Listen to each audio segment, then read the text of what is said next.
This is Masi Fuladi. He is the executive director of the Council on American-Islamic Relations for Washington State. Masi, the thing I keep thinking about, it's Friday. The shooters in New Zealand targeted Friday prayers. How does one come to worship when you worry you have to look over your shoulder? I think one thing that I'm really proud about the Muslim community here and their response is we know ultimately Allah subhanahu wa ta'ala, God oversees us and we trust in God.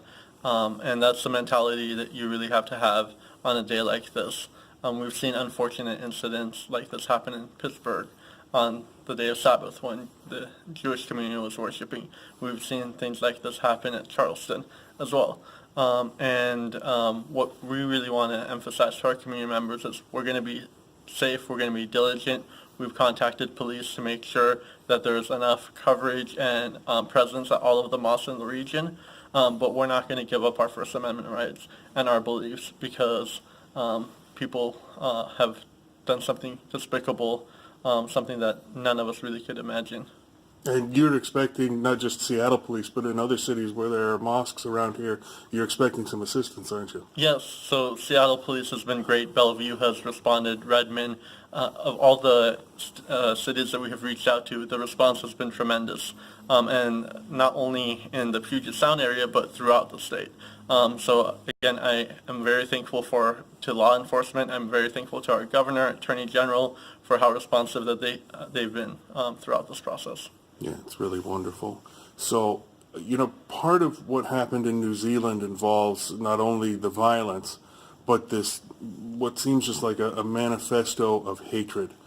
What's been the feeling from people in the community that you've talked to in the last 12 or 15 hours? I think a lot of us have seen this coming for a long time.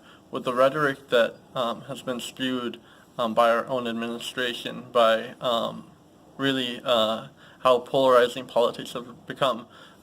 We are not putting ourselves in a good situation. We really need to come together, and politics and people across both aisles have the opportunity to bring people together to really enjoy and share our human values. And I don't think that's been happening recently, and the Muslim community unfortunately has been the victim of this on countless occasions, whether it's the increases in hate crimes that we've seen since 2016, the school bullying, we've seen it institutionalized in the Muslim ban, and unfortunately whether it's the Muslim community or the black community and their interactions with law enforcement, or at the borders, the separation of families. And we've even seen this internationally in Europe with how people view a lot of the refugee settlements and camps. So what I'm hoping is, after something as horrific as what happened in New Zealand, people from both sides of the aisle can come together. We can start changing the rhetoric and becoming more positive and really uniting our communities. Yeah, you mentioned the administration. The president's spokesperson has come out and said that Donald Trump has time and time again, disavowed or condemned these kinds of actions, whether it's the vandalism we've seen at mosques or more extreme violence. Do you feel like there's any sort of progress happening to tamping this down a little bit? Unfortunately, President Trump has really flamed the fuels of everything that has been going on, and even with the manifesto, it seems that this individual really looked up to President Trump, and what he saw was his white supremacist agenda. So for him to, whether it's issue an apology or make a statement that he's really trying to clamp down on cases like this, I don't see it as valid, I don't see it as genuine, and I don't think any community of color would really see that as genuine. Now, you mentioned Pittsburgh, and one of the things that stood out to me about the immediate aftermath of that was the solidarity among the Muslim and the Jewish community. I know there was a lot of support from your community at that vigil.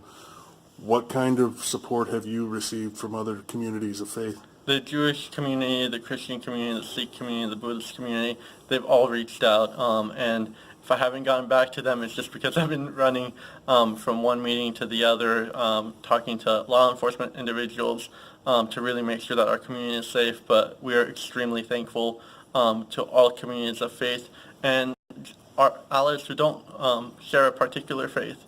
And we're looking forward to, at some point in the next 2-3 days, having an event where we can all come together, where we can mourn, where we can be together, and then hopefully come out stronger from that.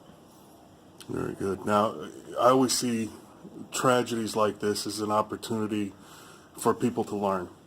And I think it's a good opportunity to remind people that the teachings of Islam abhor violence. They don't promote it.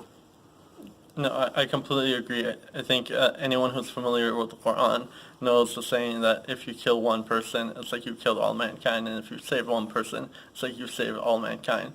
And so many of the values, the vast majority of the values that Muslims and Christians and Jews share, there's so much overlap in between it. And I hope that we keep focusing on the commonality instead of trying to make differences between one another.